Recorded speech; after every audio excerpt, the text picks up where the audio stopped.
So ma'am, ano ba yung original na specs ng Monterazas nung unang binigyan ng ECC nung 2007?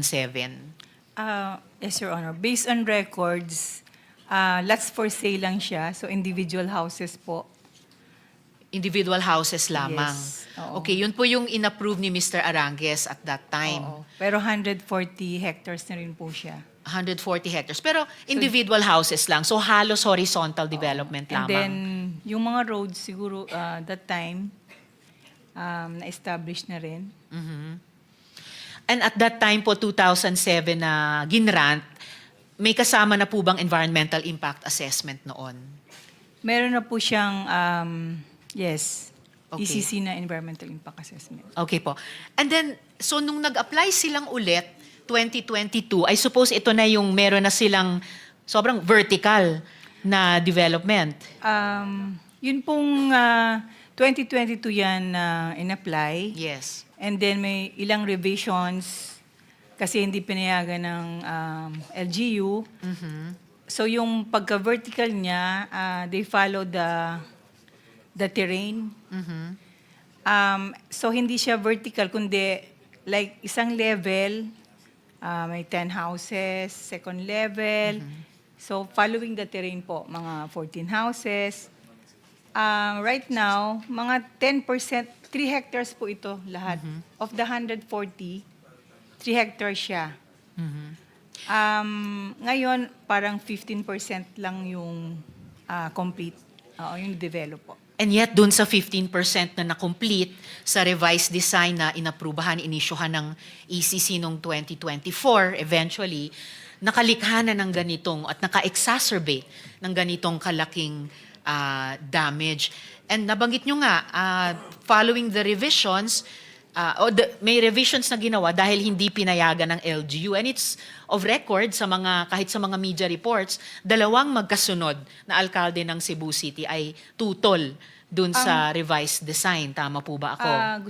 Ang i-correct ko lang po, hindi sila Yes. pumayag for the vertical. Yon. Oo. For Okay. the vertical design. Yon. Pero pumayag na sila dun sa following the terrain. Okay. Kung kasi totoong following the terrain lamang, di halos mas vertical, rather mas horizontal kaysa vertical. Baka talagang individual houses lamang. Pero ang mainit, di lang sa mata, sa damdamin ng mga kababayan natin dun sa Cebu, ay yung masyadong ang vertical, yung multi-level na structure na itinayo doon. Na kahit 15% lamang siya completed, nakalikha na nga ng ganyang kalaking damage sa paanan niya. So paano po nabigyan ng revised ECC noong 2024, ninyo po, Ms. Abrera, kung ganyan po yung design? Hindi siya, kumbaga, hindi siya following the terrain. Following the terrain kung ginagaya yung bundok kasi mataas. Hindi, ilang floors po yung nakikita po natin ngayon kahit sa post-typhoon photos Parang isang floor ng pa lang Monterasa? yun. Isang floor or 2 floors. Ma'am, ano po yung nakikita po natin sa balita na several floors na Ay, supposed to hindi be po. may water catchment facility sa paanan niya, but instead, ang naging water catchment ay yung nasa paanan ng bundok kung saan siya itinayo? Yung sa design po, nung inapprove yun, based on the normal average rainfall of 136, meron na po siyang 15,000 cubic meter na and 15 detention ponds. Pero yung sabi actual ni inspection Mr. po, ni Deputy Executive Director Salak, sa 10 ponds na dapat i-construct, yung dalawa ay nag-collapse na. Pero first things first, Ms. Abrera, ilang floors yung pinaka medium o high-rise ng building na iyon? yung design po, Yung design, 17. 17 floors. And sabi nyo kanina, 15% Plus pa lang 3 ang basement. completed. So Opo. ilang floors ngayon ang nakatayo? Pero hindi siya matatawag na floors. Levels po siya. Kasi nga, Kung ano man, sa 15 contour, floors or levels. parang houses lang ho siya na condominium na style. And And- then another contour following the terrain, several houses na naman. So sa 17 floors na designed, and sabi nyo 15% completed, ang kabuuang revised design, ilang floors ngayon ang nakatayo? Hindi pa siya nakatayo talaga. Structure pa lang ho siya.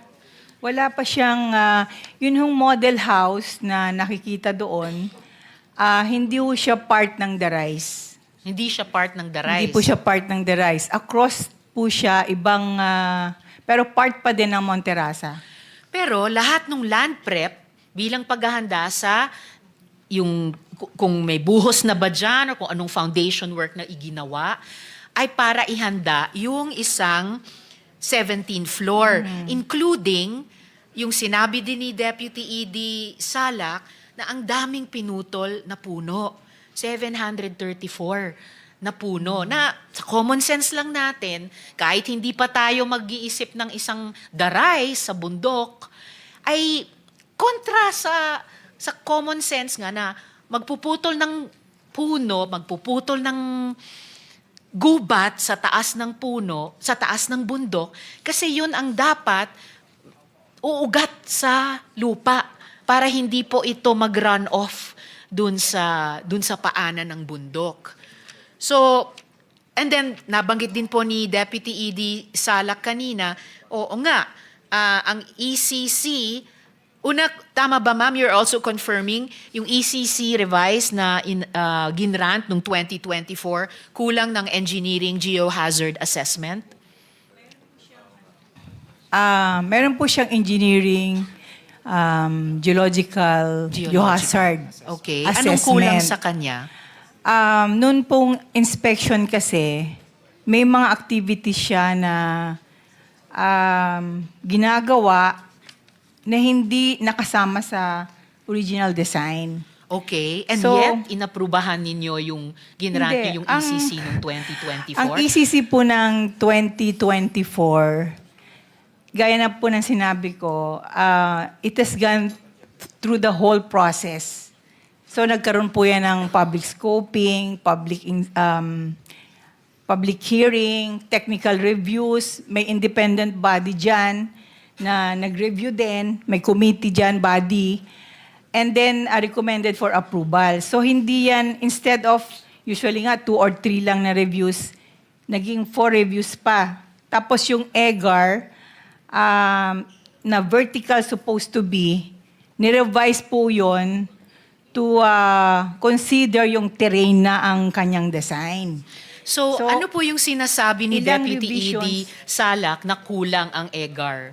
Tsaka, Kulang yung EGAR po ma'am, kasi- please be patient with me. Okay Nagtatanong po ako ng tanong Okay. para ang aming komite at ang publiko natin ay maintindihan Yes. itong trahedyang nangyari. Minsan kasi Opo. yung expression nyo para kayong nai-impatient. Ay, eh. hindi. Just as the language kanina ng isang kuligo, just walk us through Yes, ano po, yes para ma'am, hindi maging po ako malinaw. impatient. Okay, Siguro that's talagang good. ang aking facial expression lang ay ano. Ayun na nga Oo. po. So, So, ma'am, ano po hindi. yung Gusto ko kulang talagang sa EGAR? ipaliwanag din to. Okay. So, nung in-issue po yung ECC na yan, kinompute nila yung detention ponds, yung capacity, but yung sa 183, kaya nga yun yung gap, yung 136 may kulang po na 50 millimeter sa laki ng ibinuhos na isang araw ay, according to Pag-asa, naging isang buwan na Kulang rainfall. ng 50 millimeter Yes po. na capacity mag-detain ng ganong volume ng Yes rainfall? po, kasi Okay. yung normal average rainfall is 136 millimeter. And the Ang bumagsak capacity po was ng only Tino for is 183 180. millimeter.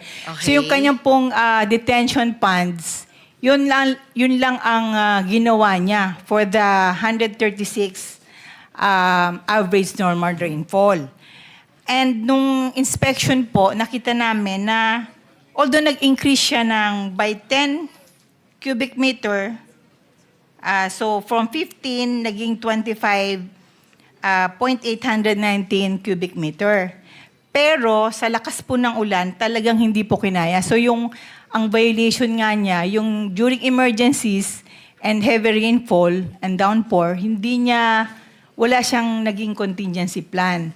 Kaya yung mga in-establish niya doon na mga kinompak niya, because of the heavy rainfall, yun po ay bumigay at sumama sa waterway, intermittent waterway. Ang gusto lang po namin explain dito dahil sa part of our investigation ay nag-mapping po kami. Saan ba nagdi-drain yung mga anong run-off pathways? Sige ma'am, Na bago po Monterasa. tayo dumako dun sa investigation nyo ngayon, post yung disaster, balikan po natin yung ilang baka importanteng detalye ng pre-disaster.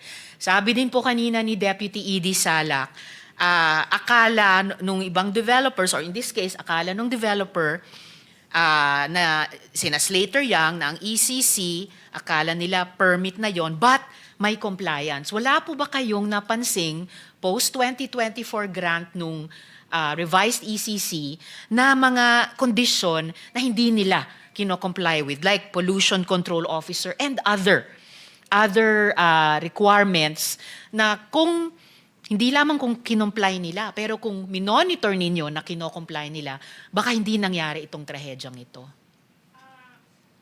Minomonitor naman based sa records from 2021 up to 2025 po. Namomonitor naman yan. Yung iba like, yun nga, yung discharge permit, on and off siya na pabalik-balik siya kasi deficient yung information na binibigay sa amin. So hanggang ngayon, wala pa rin siyang discharge permit. Ito pong discharge permit niya, ito yung for the 9 chamber septic tank. Yung mga individual houses po, kasi dapat may series of connection to na parang further treatment dun sa kanilang 9-chambered Discharge septic tank. permit po kaugnay ng Discharge septic permit tank. po na nagkikater dun sa individual houses dun sa North Reeds Sige area ma'am, nila. ibukod na muna natin yung mga non-flood control related dapat na features nitong proyekto covered ng revised 2024 ECC. Minonitor nyo po ba sa DNR-EMB Region 7 na yung mga flood control aspects ng proyektong ito ay kino-comply with? Lalo na after na monitor nyo na, or late na ba yun na nakita na 734 trees ay pinutol. Plus, hindi naman din po nagkulang yung ibang mga stakeholders, whether sina Attorney Falsi, si Sir Alcazaren, na bago pa itong trahedya ay nagbababala na po na yung disenyo mismo poses hindi lang degradation dun sa mountain ecology doon, but poses a danger dun sa lowland communities na yun na nga po yung nagmaterialize ngayon. Sa design po kasi, ang dinesign niya ay maganda kasi yung pagka-present niya sa kanyang EAS document. At ito ay dineliberate naman ng review committee. So, meron po siyang harvesting tanks in every condominiums and houses. Harvesting tank Yes sa ulan. Po. Yes. To collect. Nakalagay po dun sa kanyang document, 60 to 70% ang i-collect. And yung mag-overflow lang or yung surface runoff na 30%, yun lang ang mapupunta sa detention ponds.